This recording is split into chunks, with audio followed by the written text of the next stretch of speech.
오늘 본문을 우리가 읽다 보면 깜짝 놀랄 만한 내용을 여러 번 만나게 됩니다. 먼저 여러분 37절 말씀을 한번 찾아보실까요? 37절 말씀이 좀 깜짝 놀랍죠. 말씀이 어떻습니까?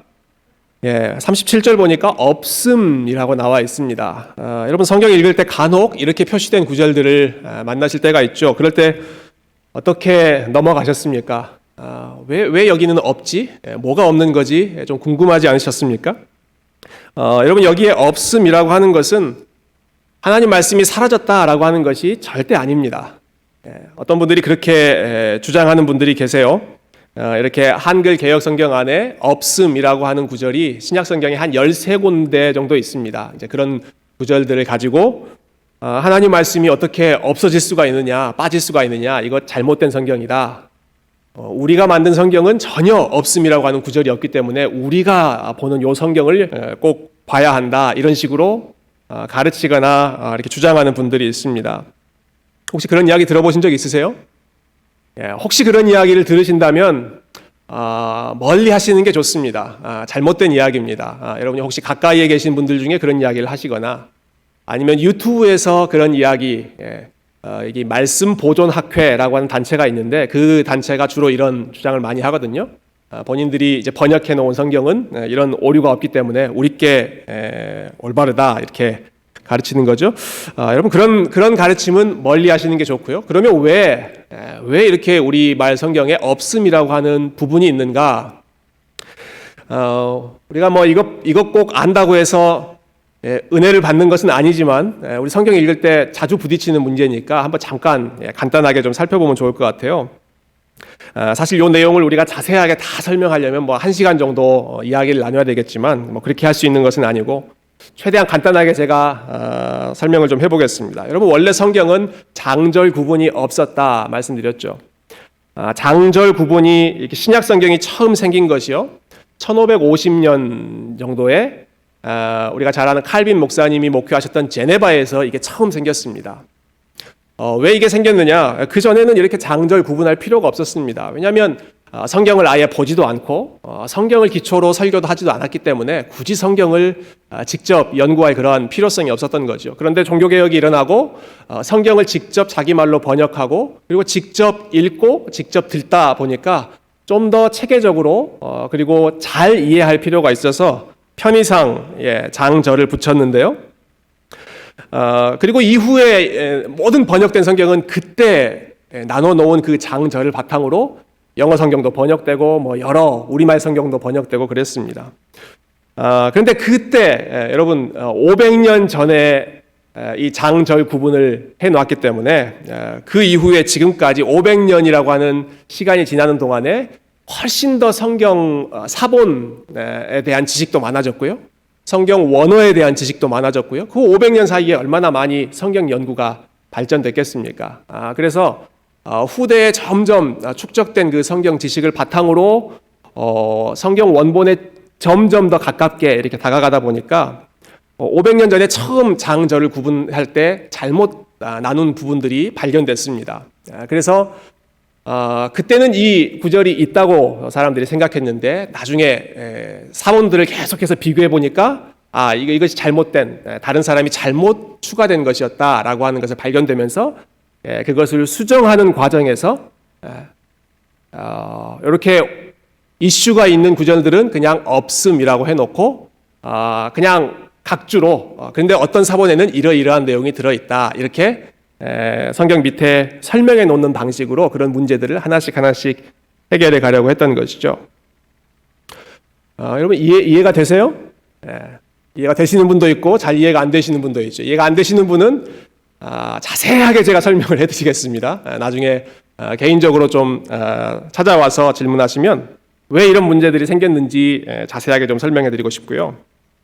적어도 이해가 안 된다고 할지라도 여러분 적어도 이 시간에 이런 없음이라고 하는 구절이 나타난다고 해서 하나님의 말씀이 훼손된 것이 전혀 아니다라고 하는 것만 안심하시면 되겠습니다. 여러분 믿으십니까? 이게 뭐 하나님 말씀이 생략되거나 빠졌다라고 하는 게 아니라 처음에 장절 구분할 때 잘못한 것이기 때문에 지금 오히려 바로 잡아가는 그런 과정이다라고 생각하시고요. 하나님 말씀은 1.1획도 빠지거나 더해지거나 한 것이 없이, 그리고 우리가 읽는 이 한글 개역 성경은 물론 모든 것이 정확한 원어의 원전은 아니지만, 그렇지만 굉장히 잘 번역된 성경이기 때문에 우리가 말씀을 읽으면서 충분히 구원의 도리를 이해하는데 전혀 무리가 없다는 사실을 여러분 안심하시라고 조금 설명을 길게 덧붙였습니다. 자, 오늘 본문으로 그럼 들어가 보죠. 여러분, 이러한 그 사실보다 더 놀라운 것은 오늘 본문의 내용입니다. 본문에 나오는 그런 사건들이 참 놀랍습니다. 먼저 26절 한번 보실까요? 제가 한번 읽어보겠습니다. 주의 사자가 빌립에게 말하여 이르되 일어나서 남쪽으로 향하여 예루살렘에서 가사로 내려가는 길까지 가라 하니 그 길은 광야라. 빌립이라고 하는 집사님이 다시 등장하죠. 이분은 지금 사마리아 성에 있습니다. 지금 사도행전 8장은 사마리아 성에서 일어난 일이죠. 여러분, 빌립 집사님이 예루살렘에서 쫓겨난 후에 그 전에 유대인들이 상종하지 않던 사마리아로 들어가서 거기에서 복음을 증거하고, 그리고 큰 능력과 이적을 행함으로써 많은 사람들이 빌립이 전한 복음을 믿었습니다. 그 중에는 마술사 시몬도 있었죠. 굉장히 많은 사람들이 사마리아 성에서 빌립을 통해서 예수님을 믿게 되고, 그리고 심지어는 그 전까지 가장 큰 능력을 가지고 있다고 여겨졌던 마술사 시몬조차도 이 빌립을 따르는 추종자가 되었습니다. 여러분, 그러니까 빌립이 지금 이 사마리아에서 차지하는 위치가 어떻겠습니까? 굉장히 많은 사람들이 추종하고 많은 사람들에게 영향력을 끼치는 그러한 위치에 있었겠죠. 근데 하나님께서 갑자기 빌립에게 말씀하십니다. 사마리아를 떠나라. 사마리아를 떠나서 내가 너한테 지시한 땅으로 가라. 꼭 아브라함에게 말씀하시는 것 같죠? 그런데 빌립에게 가라고 하신 그 땅이 어느 땅이었는가? 그 땅이 광야길이었다. 26절에 나오죠. 그럼 지금 사람들이 열심히 빌립 집사님 대단하다 이렇게 떠받들어주고 있는 상황이고, 빌립을 중심으로 사마리아 교회가 또 한참 성장하고 있는 아주 재미있는 상황인데, 그런데 하나님께서 빌립을 사마리아를 떠나서 광야로 가라 이렇게 말씀하시는 거죠. 놀라운 것은 빌립 집사님이 이 명령에 순종해서 광야로 또 내려갔다라고 하는 것입니다. 저는 이 빌립 집사님이 걸어가는 발자취가 참 우리에게 주는 의미가 크다고 생각합니다. 이분의 그 행적을 우리가 되돌아보면 예루살렘에서 교회가 아주 잘 성장했습니다. 그리고 성도들에게 인정받아서 그 큰 교회의 7명의 집사님 중에 한 분으로 세워졌습니다. 얼마나 신나는 그런 시간인지 모르겠습니다. 교회가 아주 폭발적으로 성장하는 시간이니까요. 그런데 그러다가 갑자기 예루살렘 교회에 핍박이 생기고 뿔뿔이 흩어지게 되고, 이분은 사마리아로 들어가서 핍박으로 인해서 흩어졌지만 그럼에도 불구하고 계속해서 복음을 전했죠. 자, 사마리아가 좀 잘 성장하는 것 같더니 하나님께서 또 아니 거기 말고 다른 데로 가라. 광야 쪽으로 가라. 빌립은 또 거기에 순종하고, 자기가 예루살렘에 있든지 사마리아에 있든지 아니면 광야로 가든지 그냥 하나님께서 가라고 하시는 곳으로 가고, 거기서 하나님이 시키시는 일에 철저히 순종한 사람이 빌립 집사님이었습니다. 하나님께서 왜 빌립을 광야로 보내셨는가? 그 이유는 그곳에서 꼭 만나야 할 사람이 있었기 때문입니다. 어떤 사람을 만났는가? 자, 27절과 28절 한번 보실까요? 27절, 28절 제가 읽어보겠습니다. 일어나 가서 보니 에디오피아 사람 곧 에디오피아 여왕 간다게의 모든 국고를 맡은 관리인 네시가 예배하러 예루살렘에 왔다가 돌아가는데 수레를 타고 선지자 이사야의 글을 읽더라. 하나님께서 이끄신 곳으로 갔더니 빌립이 보니까 에디오피아 네시가 수레를 끌고 수레를 타고 가면서 선지자 이사야의 글을 읽고 있는 장면을 보게 됩니다. 여러분, 에티오피아 하면 여러분 어떤 이미지가 떠오르세요? 에티오피아 하면 요즘에 많이 연상되는 이미지는 아주 가난하고 못 사는 나라, 우리가 에티오피아에 가는 일반적인 이미지죠. 저는 에티오피아 하면 아베베라고 하는 이름이 떠오릅니다. 여러분, 아베베라는 운동선수를 혹시 아십니까? 아시는 분도 있고 또 모르시는 분도 있습니다. 맨발의 아베베라고 아주 유명하죠. 이분이 1960년 로마 올림픽 거기서 마라톤에 금메달을 땄던 에티오피아의 마라톤 선수입니다. 근데 놀라운 것은 이분이 마라톤을 42.19km를 맨발로 뛰었습니다. 맨발로 뛰어서 끝까지 우승을 해서 이분은 이제 맨발의 아베베라고 아주 영웅이 되었죠. 제가 오늘 다시 한번 이분에 대해서 좀 정보를 찾아보니까 이분이 참 우리에게도 감사한 게 한국 전쟁에 참전한 에티오피아의 군인 중에 한 분이라고 하시더라고요. 그러니까 굉장히 우리에게도 개인적으로 고마운 분 중에 한 분이죠. 이분이 마라톤을 뛰면서도 맨발로 뛰었다. 이것이 이제 에티오피아에 대한 좀 상징적인 이미지가 되었습니다. 얼마나 가난한 나라면 운동화도 없이 그렇게 뛰었을까? 사실은 그렇지는 않았습니다. 운동화가 자기 발에 맞지 않아서 맨발로 뛰었지만, 그렇지만 에티오피아 하면 워낙 가난한 나라로 생각하니까 맨발의 아베베, 가난한 에티오피아 이런 식으로 이미지가 연상되는 것이죠. 근데 사실 사도행전 기록된 요 당시의 에티오피아는 지금 우리가 생각하는 에티오피아랑은 많이 다릅니다. 그때 에티오피아는 아프리카에서 제일 강대한 나라 둘 중에 하나였습니다. 이집트, 이디오피아. 이집트 아니면 이디오피아가 제일 강한 나라였거든요. 그 강한 나라의 여왕의 모든 재산을 총괄하는 사람이 이 에티오피아 내시였으니까 이 사람은 결코 힘없거나 약한 그런 사람은 아니었죠. 실세 중에 실세라고 할 수 있습니다. 그런데 놀라운 것은 이 사람이 하나님을 경외하는 사람이었다라는 것입니다. 그가 어떻게 하나님에 대해서 관심을 갖게 되었는지 배경이 나와 있지 않지만 이 사람이 얼마나 하나님을 알고 싶었고 또 하나님을 예배하고 싶어 했는 사람이었는지 그것은 그가 예배하러 예루살렘까지 왔다가 지금 돌아가는 길이다라는 사실에서 우리가 확인할 수 있습니다. 여러분, 에티오피아에서 예루살렘까지의 거리가 한 1000마일 정도 된다고 합니다. 1000마일. 물론 이 사람이 매주 그렇게 왔다 갔다 할 수는 없었겠죠. 아마 이스라엘의 그 중요한 절기, 1년에 3번 지키는 그 절기 중에 한 번을 지금 왔다가 가는 그러한 과정일 것입니다. 여러분, 그 긴 거리를 마다하지 않고 예루살렘까지 왔을 정도면 하나님에 대한 관심, 또 하나님에 대한 열심이 아주 대단한 사람이다라는 걸 우리가 알 수 있죠.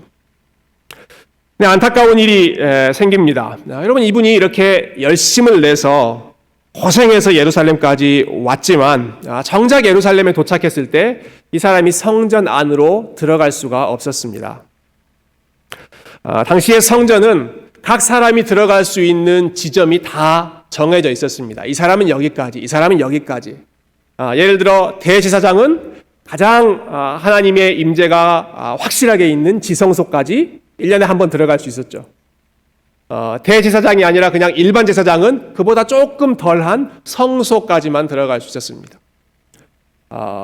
그 다음은 유대인들 중에 남자들이 들어갈 수 있는 이스라엘의 뜰, 성막, 성소 안으로 들어가는 것이 아니라 성전 뜰 중에도 남자들이 들어갈 수 있는 그 정도까지 지점이 있었고, 유대인들 중에 여인들은 여인의 뜰이라고 하는 그보다 더 아웃사이드에 있는 곳을 가게 되고요. 그리고 제일 성전의 마지막 부분에 있는 곳이 이방인의 뜰이었습니다. 이방인의 뜰. 그러니까 이방인들은 본인들이 예배하고 싶어도 성전 안에 유대인 남자들이 있는 그곳까지 들어갈 수도 없고 그냥 이방인의 뜰 그곳에 잠깐 머물렀다가 돌아가는 거죠.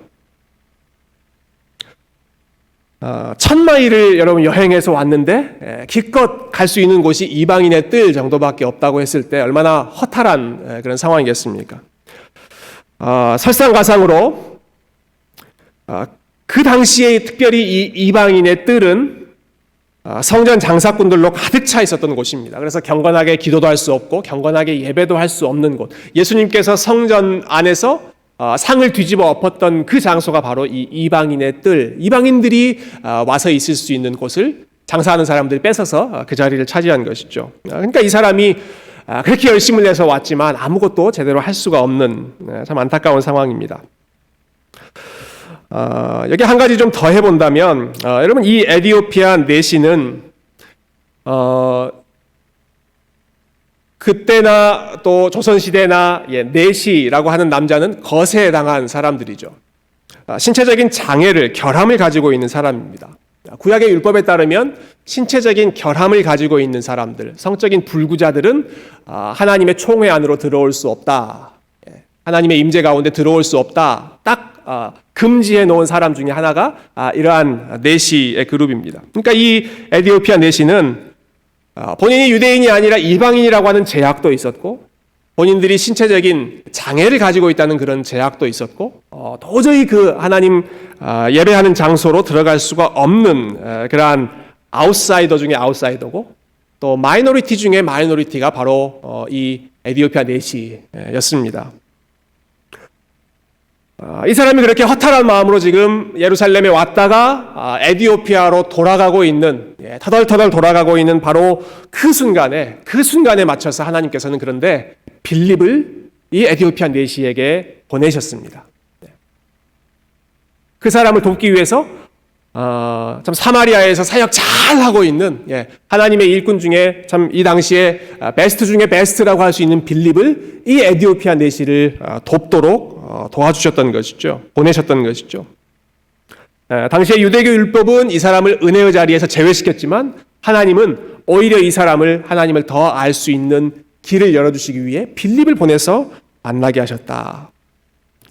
자, 그래서 빌립이 어떻게 했는지 한번 보시겠어요? 29절 보시면, 자, 29절 제가 읽어볼게요. 성령이 빌립더러 이르시되 이 수레로 가까이 나아가라 이렇게 말씀하시니까 빌립이 어떻게 합니까? 30절에 빌립이 달려가서 여러분 이 부분도 참 인상적인 장면이죠.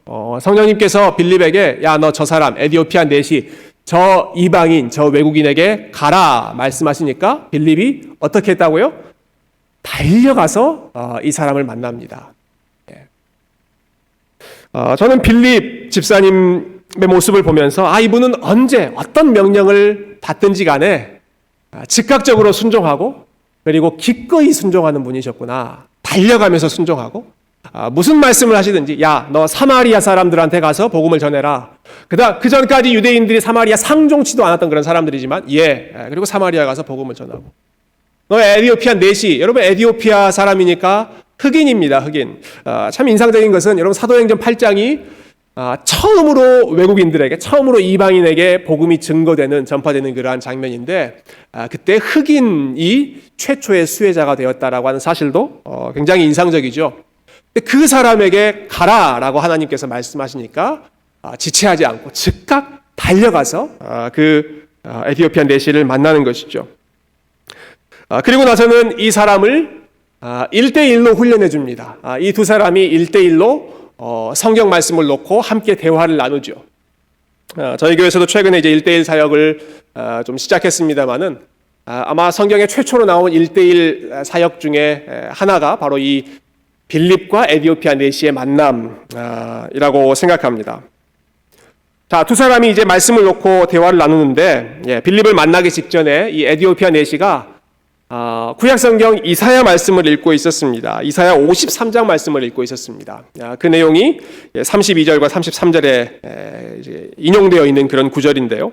여러분 이사야 53장은 고난받는 종에 대한 예언입니다. 우리가 고난주간이 되면 항상 읽고 또 묵상하는 말씀 중에 하나가 이사야 53장.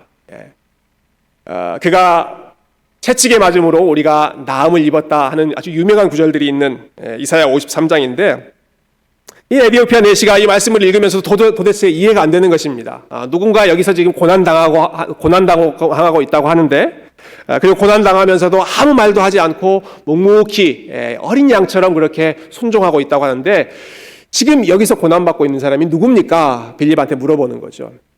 이 말씀을 기록하고 있는 그 선지자 이사야입니까? 아니면 또 다른 사람입니까? 이렇게 물으니까 빌립이 그 질문을 받자마자 Good question. 아주 좋은 질문입니다. 아마 그렇게 환영하면서 이 말씀부터 시작해서 예수 그리스도에 대한 내용을 복음을 전파했다, 가르쳤다 기록하고 있죠. 빌립이 증거했던 것은 바로 당신이 읽고 있던 이 본문의 고난받는 종이 내가 믿는 예수님입니다. 예수님이 바로 여기에서 말하고 있는 고난받는 종입니다. 말씀하는 것입니다. 아마 빌립이 이 에디오피아 내시에게 여러 가지 설명을 덧붙이면서 예수님이 고난받으셨다는 사실을 강조했을 것입니다. 아마 이렇게 설교하지 않았을까 싶어요. 선생님, 당신 지금 에디오피아에서 예루살렘까지 하나님을 예배하고 싶어서 오셨지만 정작 성전에도 들어가지 못하고 사람들이 그 길을 막아서, 그리고 사람들이 이방인이라고 차별대우해서 당신이 그곳에 들어가지 못하고 거절당했습니다. 또 당신이 몸에 장애가 있다는 이유 때문에 도저히 그 안으로 들어갈 수 없는, 당신은 처음부터 막혀있는 그런 사람이었습니다. 그런데 당신보다 훨씬 먼저 사람들로부터 거절당하고, 그리고 사람들로부터 멸시를 당하고 고난받으셨던 분이 있습니다. 그분은 죄가 없음에도 불구하고 당신과 내가 하나님 앞에 담대히 자유롭게 나아갈 수 있는 그 길을 열어주시기 위해서 그분이 친히 고난을 받으시고, 그분이 친히 사람들의 멸시를 받으셨습니다. 바로 당신 같은 사람이 소외되지 않도록 하기 위해서, 거절받지 않도록 하기 위해서, 오히려 하나님의 가족 안으로 들어와서 하나님의 풍성한 은혜를 누릴 수 있도록 하기 위해서 예수님께서 당신을 위해서 고난받으셨습니다. 여러분, 이 메시지를 이 에디오피아 내시에게 가르쳐 주는 것이죠. 자, 이 복음을 듣고 이 내시의 반응이 어땠습니까? 바로 그 자리에서 예수님을 믿고, 바로 그 자리에서 빌립에게서 세례를 받은 후에 오늘 본문은 그가 기쁘게 자기 길로 돌아갔다, 이렇게 마무리하고 있습니다. 그 전까지는 아마 마음 가운데 무겁기만 했던, 오랜 시간 또 고생해서 예루살렘까지 왔지만 아무것도 얻지 못하고 쓸쓸하게 돌아가야 하는 그러한 상황에 대한 허탈감도 있었을 것이고요. 또 본인이 이방인이라고, 또 유대인들 콧대가 얼마나 높습니까? 그 콧대 높은 유대인들이 본인에 대해서 아주 따가운 시선을 보냈던 것, 곱지 않은 시선을 받았던 그러한 모멸감도 있었을 것이고요. 또 말씀을 읽고 좀 이해해 보려고 하지만 도저히 이해가 안 되는 그러한 답답한 마음도 있었을 것입니다. 그런데 그 모든 무거운 마음, 답답한 마음이 순식간에 사라지면서 그가 기쁨으로 자기 길로 돌아갔다. 그의 마음이 기쁨으로 다시 가득 채워졌다는 것이죠. 여러분, 그 계기가 무엇이었습니까? 무엇 때문에 이 사람의 마음이 그렇게 기쁨으로 가득했습니까? 그 사람이 고난받는 종, 고난받는 메시아 예수님을 만나고, 예수님이 본인을 위해 고난받으셨다는 사실을 알게 되고, 그리고 예수님 때문에 본인이 하나님의 자녀로, 하나님의 백성으로 그 모습 그대로, 연약한 모습 그대로 하나님께서 용납해 주셨다, 받아주셨다, 이제는 하나님의 백성이 되었다라고 하는 사실을 알게 되면서 이 사람의 마음이 기쁨으로 가득 찼던 것이죠. 복음에 대한 감격, 그리고 자신을 위해 고난받으셨던 예수님에 대한 감사의 마음, 그리고 자기 한 사람을 위해서 예수 그리스도를 또 이 땅 가운데 보내주셨던 하나님 아버지에 대한 은혜에 대한 감격, 이러한 마음으로 이 에디오피아 내시의 마음이 기쁨으로 가득 차게 된 것입니다. 여러분, 오늘 이 사도행전 8장에 나온 우리 하나님의 모습을 좀 기억했으면 좋겠습니다. 여러분, 이 하나님이 어떤 분이십니까? 이 하나님은 소외된 한 영혼, 에디오피아 내시라고 하는 당시에 어디에서도, 예루살렘 어디에서도 환영받지 못했던 이 사람을 위해서 본인에게 베스트라고 할 수 있는 빌립 집사님을 보내서 가장 필요한 때에 가장 필요한 사람을 만나서 복음을 알게 하시고, 복음으로 그 마음이 기쁨으로 회복될 수 있도록 예정하시고 또 섭리하시는 분이 우리 하나님이십니다. 한 영혼을 사랑하셨던 그 하나님의 모습을 가장 잘 볼 수 있는 본문이 오늘 본문 사도행전 8장이죠. 아마 하나님께서는 이 내시가 에디오피아를 떠나 예루살렘까지 오가는 그런 긴 여정을 지켜보셨을 것입니다.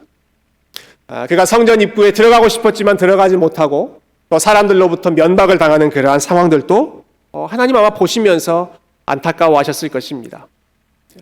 하나님을 만나고자 하는 그 사람, 그 사람의 길을 가로막고 있는 그 당시의 사회, 종교, 그러한 움직임을 하나님께서 뛰어넘고 오히려 하나님께서는 이 사람을 위해 가장 필요한 빌립 집사님을 보내서 빌립을 예비해서 그에게 보내주시고 그를 통해서 그리스도를 알게 하시고 그리스도 안에서 하나님께 용납되게 하시는 여러분 놀라운 구원의 역사를 하나님께서 이 에디오피아 내시를 향해 베풀어 주셨다는 사실을 우리가 말씀을 통해서 다시 한번 확인할 수 있습니다. 저는 이 말씀을 우리가 묵상하면서 우리 자신을 먼저는 에디오피아 내시의 입장에 한번 두어보고 그 다음에는 또 우리의 입장을 빌립의 입장에 함께 두고 적용해 봤으면 좋겠습니다. 먼저는 에디오피아 내시가 경험했던 바로 그 복음의 감격을 저와 여러분이 다시 한번 회복하고 기억하고 누리는 저와 여러분이 되었으면 좋겠습니다. 하나님께서 우리를 받아주셨다. 나를 위해 고난받으셨던 예수 그리스도 안에서 어느 것도 하나님께서 따지지 않고 묻지도 않고 그냥 그리스도 안에 있는 사람으로 나를 100% 용납해 주셨다. 그리스도 안에 있는 그 풍성한 자유함을 에디오피아 내시에게만 주셨던 것이 아니라 바로 그 한 사람을 사랑하셨던 하나님의 열심 때문에 저와 여러분도 그리스도를 만나게 되었고 하나님의 자녀로 사랑받는 자녀가 되었지요. 여러분, 그리스도 안에서 하나님께서 우리를 100% 받아주셨고 100% 용납하시고 사랑하신다는 사실을, 그 복음의 비밀을 여러분 다시 한번 여러분 자신에게 선포하고 여러분 기억하시기를 소망합니다. 여러분, 우리는 복음 때문에 감사하고 나를 위해 고난받으셨던 예수님 때문에 하나님의 사랑을 받고 우리가 행한 어떤 일, 어떠한 업적 혹은 우리가 행한 어떤 실패 때문이 아니라 오직 예수 그리스도 때문에 하나님의 은혜를 입는 하나님의 백성입니다. 자, 그렇게 에디오피아 내시의 마음으로 우리가 복음을 기억한다면 그 다음에는 빌립이 했던 것처럼 하나님께서 우리에게 맡기신 영혼들에게 가라, 우리에게 말씀하실 때 지체하지 않고 기쁜 마음으로 달려갈 수 있는, 그래서 하나님께서 예비해 놓으신 그 한 사람의 회심을 위해 그 한 사람이 그리스도를 만나는 그 길에 저와 여러분이 징검다리로서의 역할을 빌립과 같이 그렇게 감당할 수 있는 복음의 통로가 되시기를 소망합니다. 여러분이 예루살렘에서 사마리아로 또 사마리아를 거쳐 이방인에게로 점점 복음이 확장되어 가고 있습니다. 그리고 이 역사는 하나님께서 지금도 계속해서 교회를 통해서 행하고 계시는 구원의 역사인 줄로 믿습니다. 저와 여러분이 그리고 우리 새교회가 오늘 본문에 나오는 것처럼 한 사람 한 사람의 섬김과 헌신을 통해 그리스도를 만나는 기쁨을 회복하는 그 일에 복음의 통로로, 축복의 통로로 쓰임받을 수 있으시기를 주님의 이름으로 축원드립니다. 함께 기도하겠습니다.